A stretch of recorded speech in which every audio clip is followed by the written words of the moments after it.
दूसरा चैप्टर है एक दलीय प्रभुत्व का दौड़ है, और इससे पहले राष्ट्र निर्माण पढ़े थे, जिसके अंतर्गत तीन बड़ी समस्या देखने को मिला था। एक पहले दंगा वाला स्थिति, दूसरा रियासत का विलय, और तीसरा राज्य का पुनर्गठन देखने को मिला था। इस साइड से आ जाओ, ठीक है। और जिसमें कि आज हम लोग पढ़ेंगे दूसरा चैप्टर, जिसमें कि कहीं ना कहीं पहला चैप्टर के अंतर्गत देश में एक अस्थायी तरीके से सभी चीज करने का प्रयास किया गया था।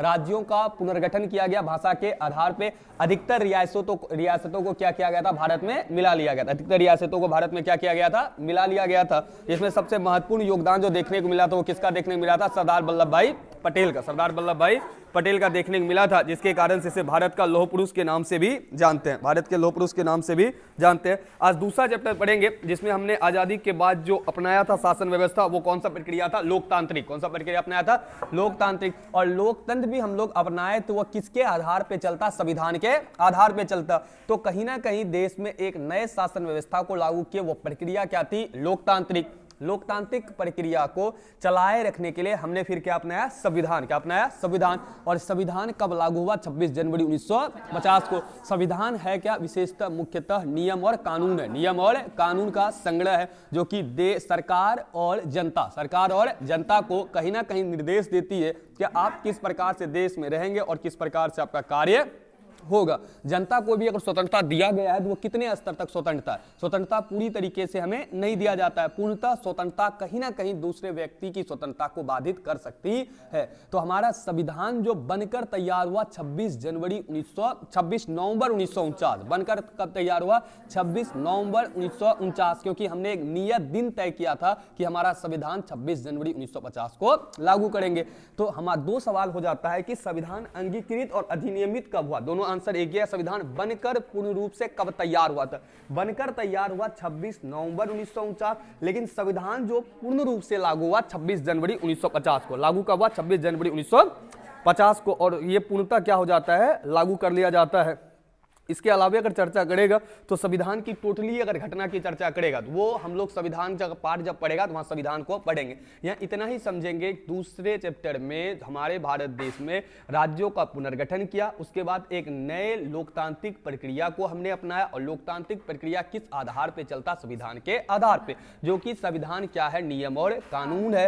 नियम और कानून का संग्रह संविधान बनकर भारत कब तैयार हुआ, 26 नवंबर 1949 को। और लागू कब होता है, 26 जनवरी 1950 को हमारा संविधान क्या होता है, लागू होता है। अब बात ये होता है हमने अपनाया था क्या, लोकतंत्र। क्या अपनाया था, लोकतंत्र। और लोकतंत्र में हमने जो अपनाया था वो अप्रत्यक्ष तरीका। क्या अपनाया था, अप्रत्यक्ष, जिसमें कहीं ना कहीं हमारा सरकार का जो चुनाव होता, सरकार जो चुनी जाती वो हमारे द्वारा चुने गए प्रतिनिधि के द्वारा चुना जाता। शुरुआती क्लास में भी हमने इस पर चर्चा किया था कि लोकतंत्र है क्या, विशेषतः लोकतंत्र क्या है। तो पीछे पढ़ के आए, लोकतंत्र लोगों के लिए लोगों द्वारा किया गया शासन को क्या बोलते हैं, लोकतंत्र। एक लाइन में करे तो लोकतंत्र क्या है, जनता का शासन है, जनता का शासन है, जनता का शासन। इंग्लिश है क्या, लोकतंत्र है क्या, जनता का शासन है। और जनता इसमें क्या चुनेगी, प्रतिनिधि। क्या चुनेगी, प्रतिनिधि। ध्यान से देख, लोकतंत्र दो प्रकार का, लोकतंत्र कितने प्रकार का है, दो प्रकार का। एक है प्रत्यक्ष लोकतंत्र, एक है अप्रत्यक्ष लोकतंत्र। प्रत्यक्ष लोकतंत्र में प्रत्यक्ष, एक हो गया आपका प्रत्यक्ष लोकतंत्र और दूसरा क्या हो गया, अप्रत्यक्ष लोकतंत्र। और प्रत्यक्ष लोकतंत्र, प्रत्यक्ष लोकतंत्र में जहां जनता सीधे नियम कानून निर्णय में भाग लेता है, नियम कानून निर्णय में क्या करता है, भाग लेता है। और दूसरा, जहां नियम कानून निर्णय में जनता भाग लेती है, लेकिन किसके माध्यम से लेती है, प्रतिनिधि के माध्यम से। किसके माध्यम से, प्रतिनिधि। तो सिंपल सी बात है, जहां जनता स्वयं भाग ले वो क्या हो जाएगा, प्रत्यक्ष लोकतंत्र। और प्रत्यक्ष लोकतंत्र कहां होगा, जनता क्या चुनेगी, प्रतिनिधि। क्या चुनेगी, प्रतिनिधि। प्रतिनिधि कौन होता है, सिंपल सी बात है, हमारे यहाँ चुनाव होता है, पीछे आपको पढ़ा के आए थे। मूलतः हमारे यहाँ जो सरकार बनती है कितने स्तर पर बनती है, दो स्तर पर बनती है। एक केंद्र स्तर पर बनती है और एक किस स्तर पर बनती है, राज्य स्तर पे।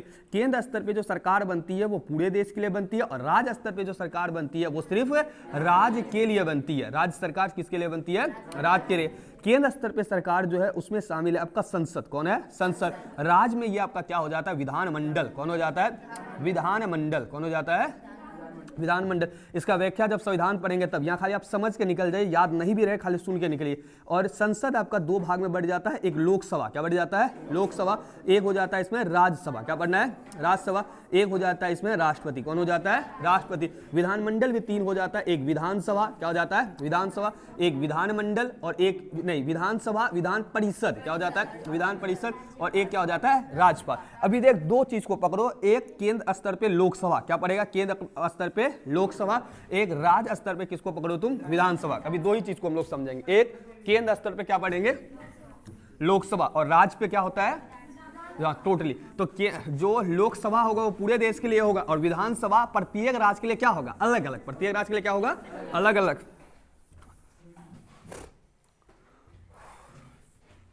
केंद्र स्तर पे किसकी चुनाव होती है, लोकसभा की, किसकी होती है, लोकसभा की। लोकसभा सीट है क्या, सिंपल समझो कि पूरे भारत है। चुनाव के दृष्टिकोण से, चुनाव के दृष्टिकोण से भारत को कई भाग में बांटा गया है जनसंख्या के क्षेत्रफल के आधार पे, किसके आधार पे, क्षेत्रफल के आधार पे। ऐसे करके टोटल भारत में कितना सीट बांटा गया, 543 सीट, टोटल कितना सीट है, 543 सीट। जब भी इलेक्शन होती है प्रत्येक 5 वर्ष से, इसमें कई पार्टियां इलेक्शन लड़ती है, मान लो ए लड़ती है, बी लड़ती है और क्या लड़ती है, सी। तो हर एक जगह अपना अपना आदमी क्या करता है, खड़ा करता है। नियम क्लियर है, जितना आदमी इलेक्शन में खड़ा होगा, जितना आदमी इलेक्शन में क्या होगा, खड़ा होगा, उसको हम लोग बोलते हैं उम्मीदवार, क्या बोलते हैं, उम्मीदवार। लेकिन 543 सीट है, खड़ा होने के लिए 15,000 भी हो सकता है, लेकिन जीतेगा क्या आदमी, 500, उससे ज्यादा जीतेगा क्या, 543। तो 543 जो जीतता है, जो 543, उसको बोल दिया जाता है एमपी, क्या बोल दिया जाता है, एमपी, या हिंदी में इसको क्या बोलते हैं, सांसद, क्या बोलते हैं, सांसद। अब नियम क्लियर है, अगर आपको देश में जो देश का मेन बनता है वो कौन बनता है, प्रधानमंत्री। कौन बनेगा, प्रधानमंत्री। अब प्रधानमंत्री बनने के लिए नियम क्लियर है कि जिस भी पार्टी के पास आधा से अधिक सीट होगा, कितना सीट होगा, आधा से अधिक, तो 543 का आधा से अधिक निकलता है 272। मान लो ए पार्टी को 272 मिल गया तो उसका प्रधानमंत्री बन जाएगा, बी का 572 बन गया तो उसका बन जाएगा, अगर सी का मिल गया तो उसका बन जाएगा। लेकिन आधा से अधिक तो किसी एक ही पार्टी को मिलेगा, आधा से एक अधिक किसी एक ही पार्टी को, हो सकता है नहीं मिले, हो सकता है नहीं मिले। मान लीजिए सर कि एक पार्टी यहां पर इलेक्शन लड़ा, एक को मिला 172, एक को मिला 100, ठीक है, और एक को मिला 100, ऐसे कर लो, एक को मिला 143, एक सर 100, एक 100, एक 100 और 100, टोटल कितना होगा, 100 तो 400, 543। क्या इसमें सरकार बनेगा सर, किसी का नहीं बनेगा। इसके लिए क्या करना होगा, गठबंधन, क्या करना पड़ेगा, गठबंधन। तो जब एक पार्टी सरकार न बना पाए, जो सीट है आधा से अधिक सीट न मिल पाए, तो वैसी परिस्थिति में क्या किया जाता है, गठबंधन किया जाता है। क्या किया जाता है, गठबंधन किया जाता है, दूसरे पार्टी से गठबंधन करके सरकार बनाया जाता है। इतना समझो कि लोकसभा का चुनाव केंद्र स्तर के लिए, जब हम लोग संविधान पढ़ेंगे टोटली डिटेल समझेंगे, उतना समझने की आवश्यकता नहीं है। अभी किताब चल रहा है, किताब में लोकसभा किसके लिए होगा, प्रधानमंत्री के लिए होगा, लोकसभा किसके लिए, प्रधानमंत्री के लिए होगा। पूरे देश में टोटल सीट 543 है, सरकार बनाने के लिए आधा से अधिक, आधा से अधिक।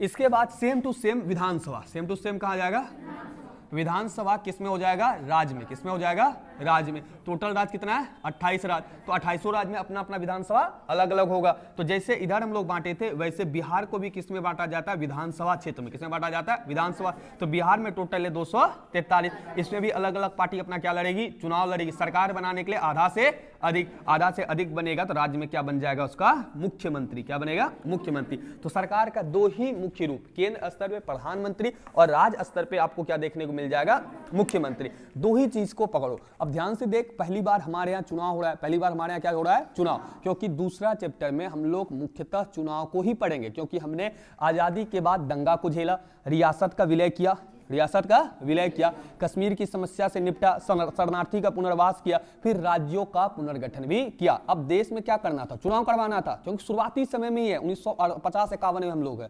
अब देश में क्या होगा, चुनाव। अब पहली बात है कि चुनाव करवाने से पहले हम जानते हैं एक वोटर लिस्ट होता है, वोटर लिस्ट जिसको बोलते हैं मतदाता सूची, सब पे उसका नाम होता है, सबका क्या होता है, नाम, कि कौन वोट गिराएगा, कौन वोट नहीं गिराएगा, जिसको हम लोग सार्वभौमिक वयस्क मताधिकार के आधार पर हमने जो उम्र सीमा निर्धारित किया था शुरुआती समय 21 वर्ष किया था। कितना वर्ष किया था, अभी 18 वर्ष है ना, इंग्लैंड में 16 वर्ष हो गया है, हाँ, क्योंकि आदमी का जीने की उम्र सीमा कम हो गई है अब, ठीक है। तो और दिन में देखा 18 वर्ष जो है आने वाले दिनों में घटेगा, भारत में भी घटेगा, कुछ और घटेगा, 18 से और नीचे जाएगा। अब परिवर्तन देखो संवैधानिक जब होगा तो देखना। तो उस समय 21 वर्ष था। तो अब सबसे बड़ा लफड़ा ये था कि अब पूरे देश के लिए वोटर लिस्ट कैसे बनाया जाएगा। नेहरू जी तो बोल दिया लोकतांत्रिक प्रक्रिया अपनाएंगे और देश में क्या कराएंगे, चुनाव कराएंगे। और समस्या ये तक चुनाव करवाइएगा कैसे, शुरुआती दिन में किसको क्या पता था, और आदमी वोट देने जाएगा तब तो चुनाव क्या होता आदमी जाने। तो चुनाव क्या था, चुनने की प्रक्रिया, चुनाव चुनने की प्रक्रिया। अब आदमी जाने तब ना कि चुनाव में चुनने जाना है, आदमी चुनाव समझे तब ना, लोकतंत्र समझे तब ना। सबसे बड़ी समस्या ये थी कैसे आखिर चुनाव हो। ऑर्गेनाइजर नाम का एक पत्रिका था जिसमें नेहरू जी को कहा था नेहरू अपना जीते जी देख लेगा भारत में लोकतांत्रिक प्रक्रिया, चुनाव की प्रक्रिया असफल रहा। आलोचना किया गया नेहरू का कि आखिर कैसे करा लेगा ये, जहां व्यक्ति पढ़ा लिखा नहीं है आप कैसे ही सोच सकते हैं। और पहली बार चुनाव हो रहा है, कौन आदमी इलेक्शन में खड़ा होगा, कौन समझ में आएगा तब ना खड़ा होगा, है नया नहीं सब चीज बन रहा है, देश में चुनाव हो रहा है। एक ऑब्जेक्टिव यहीं से एकदम वेरी इंपॉर्टेंट आ जाता है। भारत का पहला चुनाव कब हुआ था, 1952। चैप्टर का भी नाम तो पकड़ में नहीं आया होगा, अभी एक बार बताएंगे समझ में आ जाएगा। 1952 है पहला आम चुनाव, कब होता है 1952 है पहला आम चुनाव 1952 है। एक बात बता, 1952 में अगर पहला आम चुनाव होता है तो पहला आम चुनाव 1952 हुआ तो 5 साल इसमें जोड़िएगा तो 1957 पहला, फिर 1957 टू कितना जाएगा 1962, फिर 1962 टू 1967। देख ध्यान से, 3 आम चुनाव, कितना आम चुनाव, 3 आम चुनाव, तो 5 दिया 15 साल। 3 आम चुनाव तक कांग्रेस जो है, चाहे लोकसभा की बात करो चाहे विधानसभा की बात करो, इतना सीट जीता था, इसका टक्कर देने वाला कोई नहीं था, कोई था ही नहीं टक्कर। जैसे बीजेपी 2000 क्या कहते इधर जीता है वैसे था, कोई टक्कर। तुम देखेगा कांग्रेस का कैसा औरा चलता था शुरुआती समय में, वही होता ना, उदय हुआ है तो अस्त होगा, अस्त है तो उदय होगा। गीता में साफ लाइन कहा गया है, जो आज है वो कल नहीं रहेगा, जो कल है वो आज नहीं है। औरा था कांग्रेस का, इसके नाम क्या, इसी के नाम एक दल, एक दल मतलब एक दल, प्रभुत्व, प्रभुत्व का मतलब जिसका कब्जा हो। क्लास में किसका प्रभुत्व है, मेरा प्रभुत्व है। एक दल प्रभुत्व का ईरा था, समय था। लगातार 3 आम चुनाव तक कांग्रेस की स्थिति कहीं ना कहीं कोई भी व्यक्ति उसे हराने वाला नहीं था, कोई भी दल उसे हराने वाला नहीं था, इसलिए इसका नाम पड़ता है एक दलीय प्रभुत्व का दौर। बहुदलीय कोई दिखता नहीं था, कोई दल जो दिखता था 1 और 2 सीट था।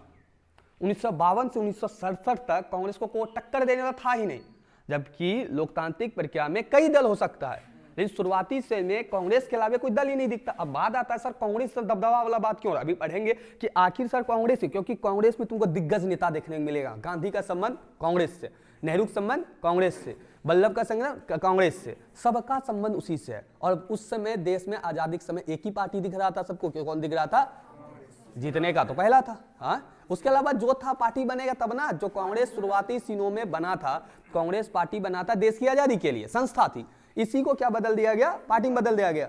तो तभी पार्टी बनता तब ना, तभी तो कांग्रेस पहले 1885 से ही कांग्रेस है, कांग्रेस की स्थापना 1885 से ही है। तो आदमी किसको जान रहा था, कांग्रेस को जान रहा था। तो लगातार 3 आम चुनाव तक कांग्रेस जीता। अब तुमको फिर समझ में आया सर बीजेपी आया फिर कहां से। अभी चैप्टर जैसे जैसे बढ़ेगा छोटका पार्टी ले जाएगा, छोटका पार्टी ले जाएगा, और वो अपना आधार जो बनाएगा वो बनाएगा क्षेत्रीय संस्कृति, धर्म, जाति। वो छोटका था। शुरुआती दिनों में तुमको धर्म जाति आधार नहीं दिखता है। 1952 में जब चुनाव हो रहा है लगातार 3, आपसे पूछते एक दलीय प्रभुत्व के दौर से आप क्या समझते हैं, सिंपल सी बात है, 1952 के प्रथम आम चुनाव से लेकर 1967 तक लगातार 3 आम चुनाव तक कांग्रेस की स्थिति जो मजबूत बनी रही, जो एक दल का ही प्रभुत्व जो हमें देखने को मिलता है, इसे ही हम लोग एक दलीय प्रभुत्व का दौर के नाम से जानते हैं, जहां दूसरी पार्टी की नामो निशान भी देखने को नहीं मिलता। सिर्फ का सिर्फ कौन देखने को मिलता है, कांग्रेस ही देखने को मिलता है। इसी को क्या बोला जाता है, एक दलीय प्रभुत्व का दौर। यहां से 3 ऑब्जेक्टिव अभी तक आ चुका है कि भारत लोकसभा का संबंध पहले केंद्र से और विधानसभा का संबंध राज्य से। लोकसभा में जो जीतता है उसे क्या बोलते हैं, एमपी जिसका आधा से अधिक हो गया उसका क्या बनेगा, प्रधानमंत्री। और राज्य में विधानसभा का चुनाव होता है, जो जीतता है उसको क्या बोलते हैं, एमएलए। ज्यादा जिसके पास आधा से अधिक एमएलए हुआ उसका क्या बनेगा, मुख्यमंत्री। इसका व्याख्या होगा कब संविधान पढ़ेंगे तब, और भी ज्यादा डिटेल पढ़ेंगे, तो यहां भी पढ़ने की आवश्यकता नहीं है, अभी किताब समझना है, अभी 1952 में रहना है, ठीक है। तो 3 ऑब्जेक्टिव यहां से मेन कि भारतीय संविधान बनकर पूर्ण रूप से तैयार कब हुआ, 26 नवंबर 1949। लागू कब हुआ, 26 जनवरी 1900।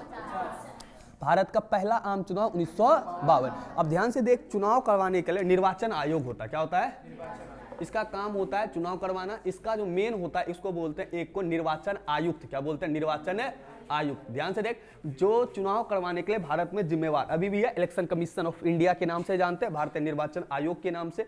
तो उस समय निर्वाचन आयोग बना जो कि भारत में क्या करवाती, चुनाव करवाती। तो निर्वाचन आयोग का जो मुख्य हुआ उसका वो था निर्वाचन आयुक्त। क्या नाम, क्या पोस्ट था, निर्वाचन आयुक्त। जो पहला निर्वाचन आयुक्त बना था वो बना था सुकुमार सेन। क्या बना था, सुकुमार सेन। और निर्वाचन आयुक्त की जो नियुक्ति करता है वो करता है राष्ट्रपति। कौन करता है, ध्यान से समझ। क्या हुआ, हाँ को परेशानी, मिठाई नहीं मिलेगा, एक के बार मिलता मेरे यहाँ। किताब सबके पास है ना। अभी देखना कांग्रेस का औरा कितना तगड़ा दिखेगा, ठीक है, बहुत तगड़ा था कांग्रेस। अभी कहाँ है हम लोग,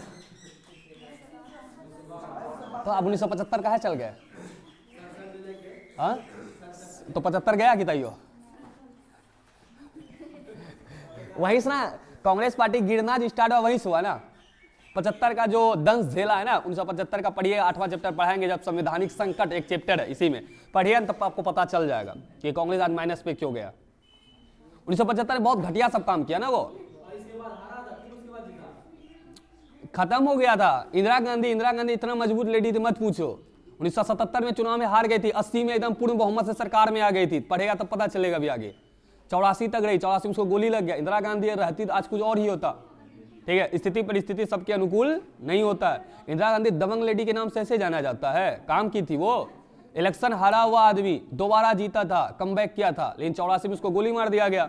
पंजाब में ऑपरेशन ब्लू स्टार हुआ था, पंजाब में ऑपरेशन ब्लू स्टार आपको पढ़ाएंगे हम, जिसके कारण घटना हुआ आपको 1984 में ऑपरेशन ब्लू स्टार भी तो बोले जब बताएंगे, इसलिए गोली मारा। हुआ क्या था, पंजाब में अमृतसर एक मंदिर है, थोड़ा समझ लो।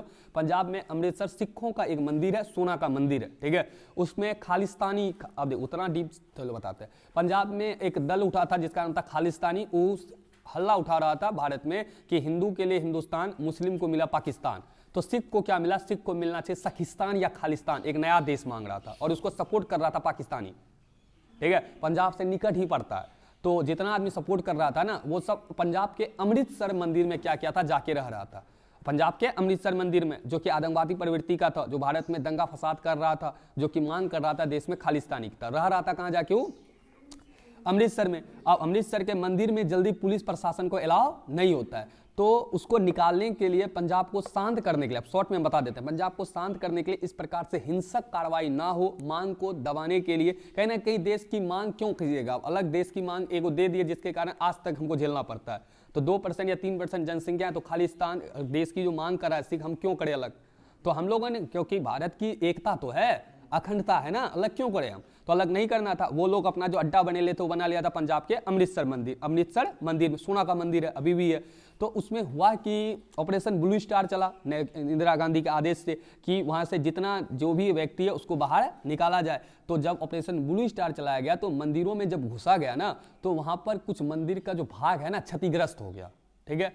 तो ईसाई सब क्या कहते हैं, सिख सब बोला कि आपको निकालना था, किसको निकालना, जो उपद्रवी था, जो हिंसक प्रवृत्ति का आदमी, उसको निकालना था, लेकिन आपने क्या किया, मंदिर को क्षति पहुंचाया, ठीक है। जो कट्टर सिख था, और यही आरोप लग गया किस पे, इंदिरा गांधी पे, कि आपने मंदिर को हमारा क्या पहुंचाया है, क्षति पहुंचाया। तो इंदिरा गांधी का जो बॉडीगार्ड था ना वो भी सिख था। तो इंदिरा गांधी का जो सलाहकार था वो बोला कि हो सकता है बदले की आक्रोश में ये आपको मार सकता है। इंदिरा गांधी बोली नहीं, हम देश हित में काम किए हैं तो हमको कोई व्यक्ति भी मार नहीं सकता। लेकिन अंततः हुआ कि उसी का 9:30 पे एक समय था, 2 सिख बॉडीगार्ड था, दोनों घुटना बल लेटा और गोली मारा इंदिरा गांधी को। हाँ, थोड़ा सा हीरो नहीं बनना चाहिए ना, जब आप सिख का मंदिर को क्षतिग्रस्त पहुंचा, उसमें भी इंदिरा गांधी का कोई ज्यादा गलती ना। तो ऑपरेशन ब्लू स्टार चलाया गया तो मंदिर के क्षति पहुंचाने के उद्देश्य से नहीं चलाया गया था, ठीक है। लेकिन कट्टरवादी जो है वो तो मानेगा भाई कि मंदिर को क्षति पहुंचा है, आप कैसे भी किए, अब हैं, अब जैसे गांव अनुसार आदमी होता, ठेस लग गया, जानिए कि नहीं लगा, लगा, और मान लो जान के नहीं लगाया, बाय दी लग गया, ठीक है, तैयो बोला लगाया ठेस का है, मारेंगे तुमको, वही बात होता है, कट्टरवादिता वाली सोच है। तो 8वां चैप्टर जब पढ़ेंगे तब जानेंगे इसको, ठीक है। अभी हम लोग थे कहाँ, तो 25 जनवरी 1950 को हमारे यहाँ चुनाव आयोग बना। चुनाव आयोग कब बना था, चुनाव आयोग कब बना? निर्वाचन आयोग बोले, चुनाव आयोग बोलिए, ये बना था 25 जनवरी 1950 को। इसका जो मुख्य बनाया गया, किसको बनाया गया था? पहला सुकुमार सेन को। किसको बनाया गया था? सुकुमार सेन को प्रथम चुनाव आयुक्त। बहुत इंपॉर्टेंट लाइन है कि प्रथम चुनाव आयुक्त भारत का कौन था? सुकुमार सेन। कौन था? सुकुमार सेन। इस निर्वाचन आयुक्त का जो नियुक्ति किया गया था, किसके द्वारा नियुक्ति किया गया था? राष्ट्रपति के द्वारा। अभी भी निर्वाचन आयुक्त का जो नियुक्ति होता है वो कौन करता है? राष्ट्रपति ही करता है। और निर्वाचन आयोग कब बना था? 1950 में। अब संविधान के अंतर्गत पहला हमारा आम चुनाव होता है। क्या? पहला आम चुनाव होता है। सार्वजनिक वयस्क मताधिकार पे 21 वर्ष वाला जो व्यक्ति, उसको वोट गिराने का मौका मिला।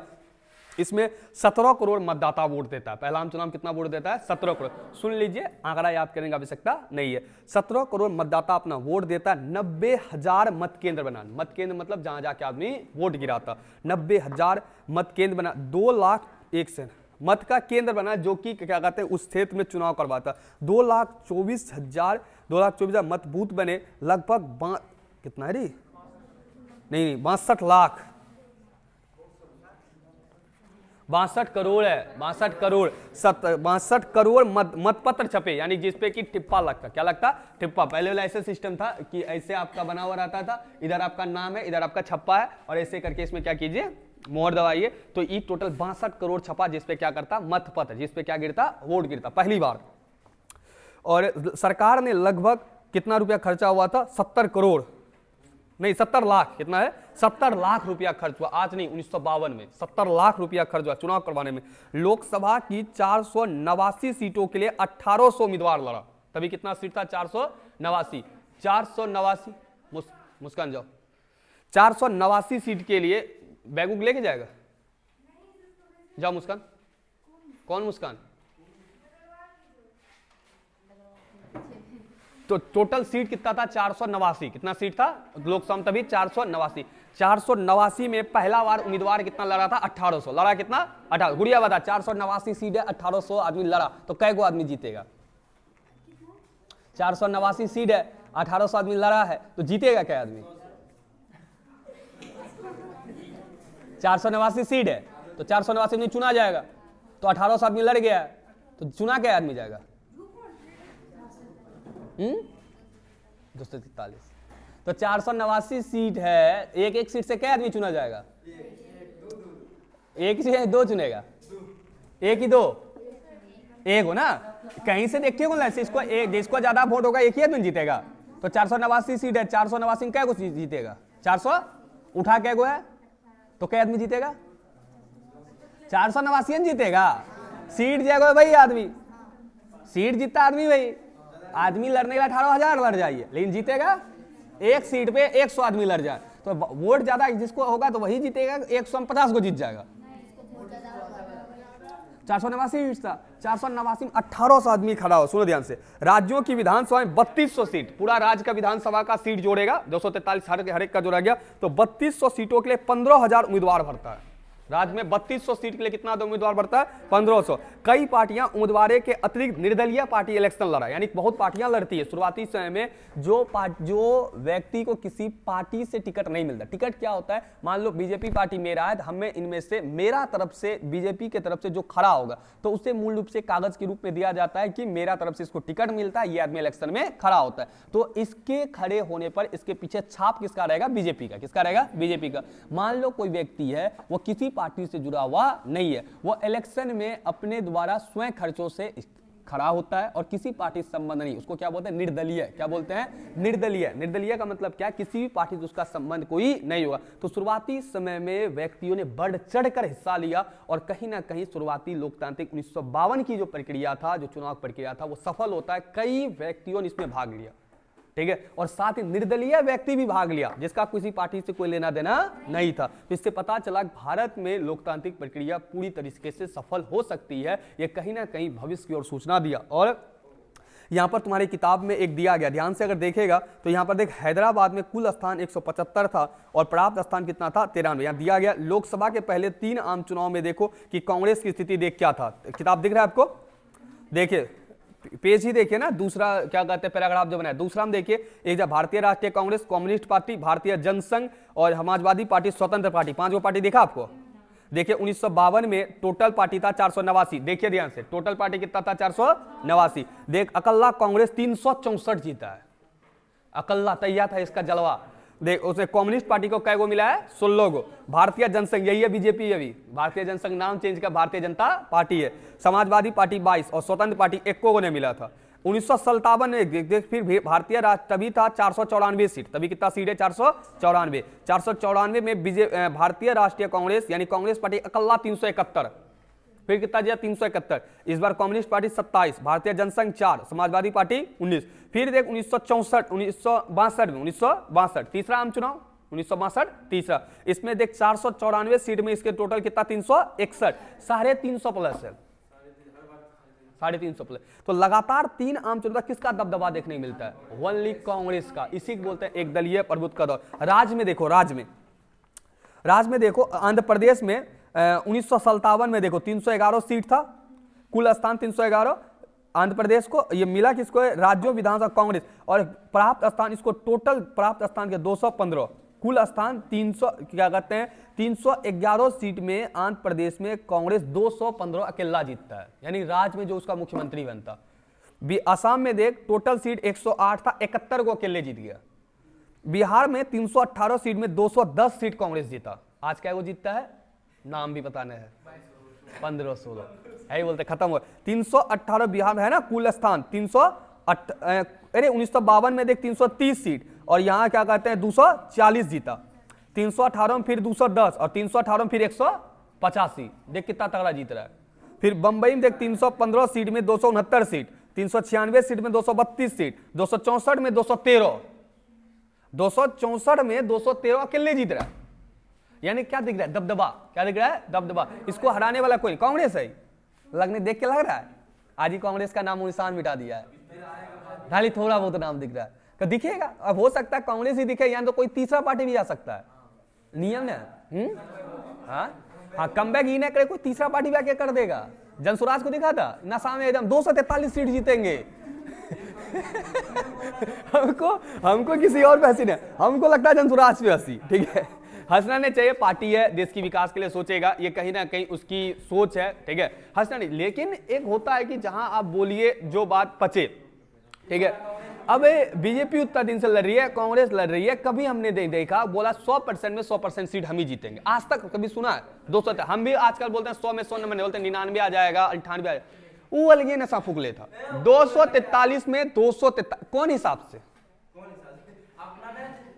आपने किया क्या बिहार के लिए? इतिहास दिखा दीजिए थोड़ा सा। जीतेंगे तो करेंगे, हमको जीता हम भी करेंगे, जीतेंगे तो करेंगे। पहला चीज उसने बोल रहा है जीतेंगे हम दारू खोल देंगे, सेंस है इस बात का। जीतेंगे, दारू ब्लैक से मिल रहा है, कहीं ना कहीं आम जनता, कई आदमी दारू छोड़ दिया, कई आदमी छोड़ दिया, कई गरीब के परिवार में खुशी वापस आ गया। अब आदमी गरीब उतना कमाता नहीं, ज्यादा जल्दी मिल नहीं पाता उसको। कई एरिया में दारू बंद है, सभी एरिया में दारू नहीं चालू, ये बात आपको मानना होगा, सभी एरिया में नहीं है चालू। उसका सोच ही खराब था। हम खराब नहीं बोलते हैं, कहीं ना हमसे बहुत ज्यादा पढ़ा लिखा, लेकिन एक बात जो 243 किस हिसाब से, 250 बोल, 150 बोल ले, 50 बोल लो, 10 बोल लो, गठबंधन करके नहीं 243 में 243। उसके बाद बोला कि हम चुनाव छोड़ देंगे, 243 सीट में 243 नहीं जीतेंगे ना, चुनाव छोड़ देंगे। उसको पूछा जब चुनाव छोड़िएगा, बात क्लियर होता है, मर्द का जुबान होता है, चुनाव छोड़ेंगे। लेकिन राजनीति का फिर वो कमीनापंथी वाला आदत, घुमा फिरा के हम कैसे छोड़ देंगे चुनाव, हमें इतना आदमी वोट जो दिया, खत्म बात। राजनीति में कभी भी बोला गया शब्द का कोई भी मान नहीं रखता, भूल जाता है। आप बोले थे छोड़ेंगे, छोड़िए, नहीं हम कैसे छोड़ दें, घुमाता है। हमको इतना आदमी वोट दिया, आशा से दिया, नहीं दिया आशा से, भूल से चल गया। कहीं कहीं नोटा होता है कि इलेक्शन में कि जब कोई भी कैंडिडेट आपको पसंद नहीं हो, आप वोट किसको दीजिए, नोटा जनसुराज से कई जगह ज्यादा वोट लाया है, आपको पसंद नहीं किया है, नोटा पसंद के ऊपर में कोई पार्टी नहीं है, आपको नोटा देता है, नोटा से हार गया, नोटा से हार गया। वो बोलता है कि 243 में 243 से हारना कोई बड़ी बात नहीं है, हार करके जीतना ही सबसे बड़ी बात है। हार के आगे जीत है, जो जीता वही सिकंदर है ना, माउंटेन ड्यू पीजिए, है ना, और दौड़िए। ऐसा ऐसा कुछ होता ही नहीं है, ऐसा कुछ होता ही नहीं है। उसको अलगे नशा था।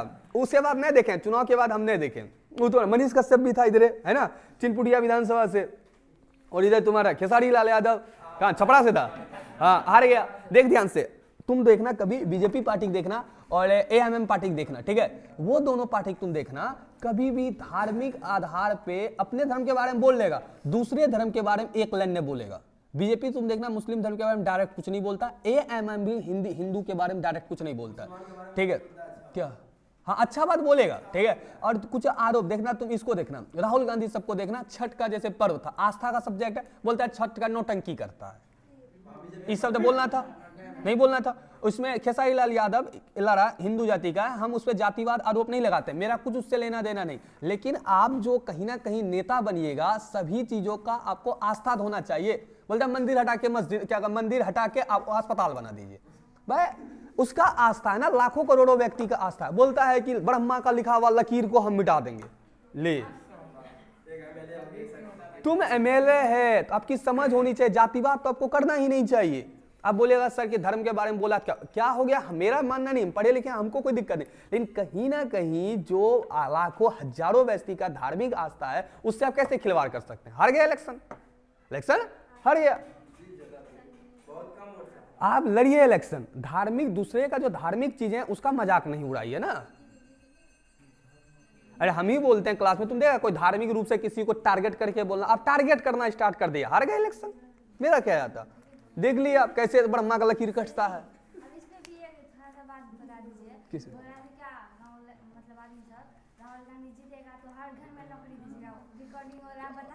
राहुल गांधी जीतेगा, हर घर में नौकरी देगा, हर घर में नौकरी देगा ना, उसका पैसा अगर 20,000 टका महीना देगा, पूरा बिहार का जो आदमी बोलता है ना, उसका ना पूरा बिहार का बजट कितना है पूछना उसको पहले, पूरा बिहार का बजट जब बता देगा ना, वो कहना कि जितना बिहार में आदमी है 20,000 सैलरी न्यूनतम, कितना हजार का सैलरी नौकरी देगा, 20,000 सैलरी न्यूनतम के उठो गुना कीजिए, ठीक है, और जितना बिहार का बजट उसको गुना कीजिए, जितना बिहार में खर्चा और पैसा आता है ना उससे 4 गुना ज्यादा खाली सैलरी देना होगा। कहां सर घर में नौकरी होगा? हाँ क्या सर, क्या सर, अब पढ़ा लिखा जमशेद तुम बोला, ये बात तुमको समझाना चाहिए किसको? राहुल गांधी ना राहुल गांधी से बढ़िया तुम है, इसका मतलब पढ़ा लिखा हर घर में रहेगा तब ना।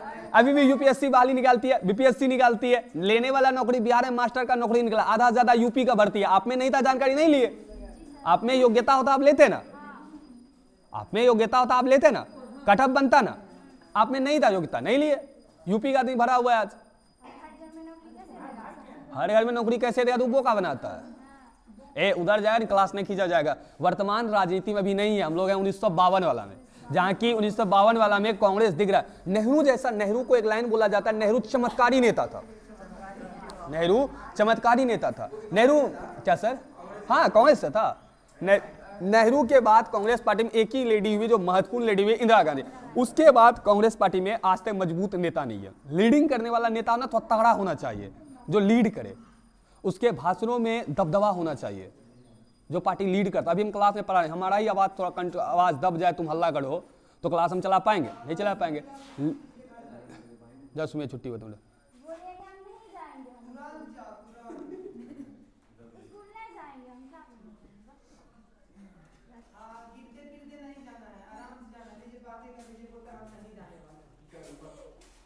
रिकॉर्डिंग होता है उसमें चेहरा नहीं जाए, जब बाहर चल जाओ बाहर। चलो आगे हम क्लास खींचते हैं, ठीक है। यहाँ पर एक फोटो दिया गया, अगर तुम फोटो देख रहा है तो कांग्रेस का देख चुनाव चिन्ह, कांग्रेस का चुनाव चिन्ह दिया गया, दिख रहा है, 2 बैल है। कितना बैल है? 2 बैल है। ये कांग्रेस का शुरुआती दिन का चुनाव चिन्ह है। कांग्रेस का क्या है? शुरुआती दिन का 2 बैल है, ऊपर क्या है? हल है, 2 बैल। उसके बाद देख कि 1971 से 1977, 1971 से 1977, किताब पे ध्यान दीजिए रे। तो पहला 3 आम चुनाव जो हुआ पहला आम चुनाव, द्वितीय आम चुनाव, तृतीय आम चुनाव 1952, 1962 और 1967 तक 3 आम चुनाव तक कांग्रेस की स्थिति काफी मजबूत बनी रही। कांग्रेस की स्थिति क्या रही? काफी मजबूत बनी रही, चाहे लोकसभा स्तर पे कीजिए चाहे विधानसभा स्तर पे कीजिए। इसी को हम लोग एक दलीय प्रभुत्व के दौर के नाम से जानते हैं। आइए कुछ चुनाव चिन्ह जानते हैं। चुनाव चिन्ह क्या होता है? हर एक पार्टी का एक सिंबल होता है, सिंबल के आधार पर वो चुनाव लड़ती है कि हर एक पार्टी ये है। ध्यान से देख, कांग्रेस का पहला क्या था? 2 बैल था, ऊपर से क्या था? हल था। फिर इसका हाथ, फिर चिन्ह चेंज होकर क्या बना था? गाय और बछड़ा, गाय और बछड़ा। फिर आज क्या है? हाथ छाप। आज क्या है? हाथ छाप। 1978 से, हाँ कर सकते हैं, 1978 के बाद हाथ छाप है। 1971 से 77 गाय और बछड़ा है। 1952 से 1900 जब बैल था चुनाव जीता था ही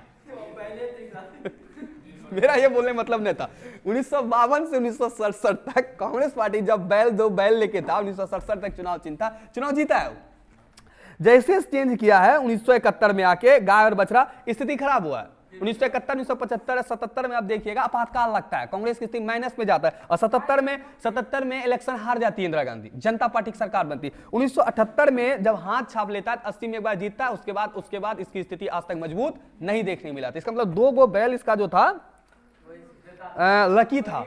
ये बात अगर उसको राहुल गांधी को पढ़ाया जाए कि 2 बैल आप लागू कीजिए, कहीं ना कहीं है गांव की मस्त बोला रे, गांव की पहली पसंद 2 बैल खेती करता हुआ बैल, 1 बैल देश का बोझ चलो बढ़िया ही है। कांग्रेस पार्टी का क्या है? चुनाव चिन्ह। कांग्रेस पार्टी क्या है? चुनाव चिन्ह। ध्यान से देखिए कि इसके अलावा भी कई पार्टियां थी। सुनिए ध्यान से, अगर देखेगा तो समाजवादी पार्टी थी, कृषक मजदूर प्रजा पार्टी थी, प्रजा समाजवादी पार्टी थी, लेकिन हमको याद करके उससे कोई फायदा होने वाला नहीं है। अगले चैप्टर में, अगले क्लास में हम 2 चीज समझेंगे। पहला समझेंगे कांग्रेस की इतना मजबूत होने का कारण क्या था। कांग्रेस की मजबूत होने का कारण यानी कांग्रेस की प्रभुत्व का क्या कारण था, देखेंगे कांग्रेस आखिर 3 आम चुनाव तक क्यों हीरो बना रहा। दूसरा कि पार्टी जो बनती है सबका अपना अपना विचार होता है, सबका अपना क्या होता है? विचार ही, या इसको क्या बोल सकते हैं? उद्देश्य। क्या बोल सकते हैं?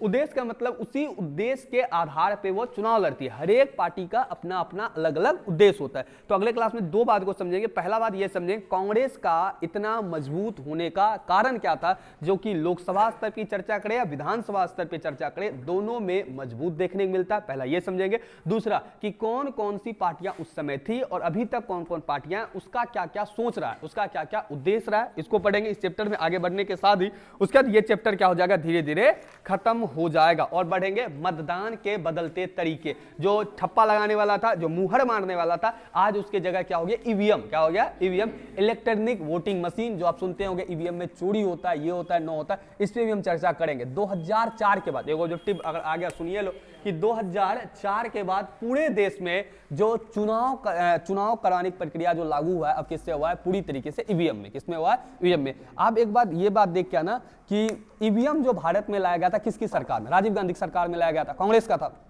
वही लाया था।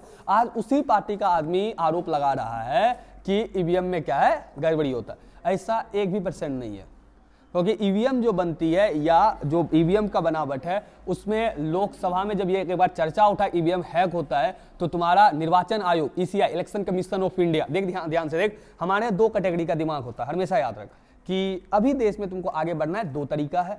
एक कि बीजेपी को सपोर्ट कर दीजिए तो बीजेपी सपोर्टर आपका साथ कर देगा, ठीक है, और दूसरा कि बीजेपी विरोधी कर दीजिए, बीजेपी विरोधी आपका हो गया। 2 चीज पकड़ हम क्या बोल रहे हैं, ठीक है। अब हमारे देश में नियम क्लियर है कि आदमी 2 ही प्रकार का है, एक तो सपोर्टर, एक तो विरोधी। अब तू समझ, कोई भी आदमी 100% बढ़िया हो सकता है और 100% खराब हो सकता है क्या? बढ़िया खराब मिक्सचर है, कांग्रेस भी बढ़िया खराब मिक्सचर है, बीजेपी में बढ़िया खराब दोनों है। अगर आपको खाली कोई बढ़िया गिना रहा है, इसका मतलब उसका मानसिकता क्या है? एक तरफ का है। कोई आपको खराब गिना रहा है, इसका मतलब उसका मानसिकता सिर्फ नकारात्मक है। दोनों का वीडियो आप देख ले, फायदा दोनों कमा के निकल गया। आपको क्या मिला? इसका कहने का मतलब आप अपने दिमाग से सोचिए कि कौन बढ़िया है, कौन खराब है। और मेरे ख्याल से तुम मानो ये कि जो सरकार में रहे, कहा हाँ वही सही है, कहा आपको काम लेना, ठीक है। जो सरकार में है वो सही है, जैसे घटा, खराब था हट गया, हारा का है खराब था, जीता का है बढ़िया था, पता नहीं चलेगा किसको क्या हुआ, किसको वोट दिए। जो जीता उसको वोट दिए, जो हारा नहीं दिए थे। अगर सामने मुख पे आ गया हर आदमी, नहीं दिए नहीं थे तो आप इतना लाए वोट कैसे? दिए थे आपको हम, दिए थे, आप देखे नहीं, दिए थे आपको हम, ठीक है, लेकिन आपका भाग में नहीं था, उसको फुला दो, कोई बात नहीं, अगले बार जीतिए, अगले बार लड़िए, अगले बार जीतिए, ठीक है, जो जीते वही सिकंदर, उसी सपोर्ट कर दीजिए। अब देख अच्छा खराबी सब में है, ठीक है, अच्छा खराबी सब में है, तो मेरे में ही बात कर लो, अपनी ही बात कर लो, 100% अच्छा हो नहीं है, ऊपर वाले को छोड़ करके दुनिया में कोई भी बढ़िया नहीं है। आपकी सोच हमेशा दो प्रकार, सकारात्मक नकारात्मक, लेकिन आप अपना सोच दोनों के बीच में, दोनों के बीच में। अभी एक बड़ा वायरल हुआ, अगर देखा हुआ तो लोग, बुर्का वाला मामला कि उसको जो कार्ड क्या कहते नियुक्ति पत्र दे रहा था तो मुख्यमंत्री के द्वारा उसका बुर्का को हटा दिया गया था, देखे थे अभी। हाँ, इस बात को हम लोग सोशल मीडिया पे नहीं बोलेंगे, कहा कि कुछ हो सकता है, बंद कर दो, हम इसका इधर से चर्चा करते हैं।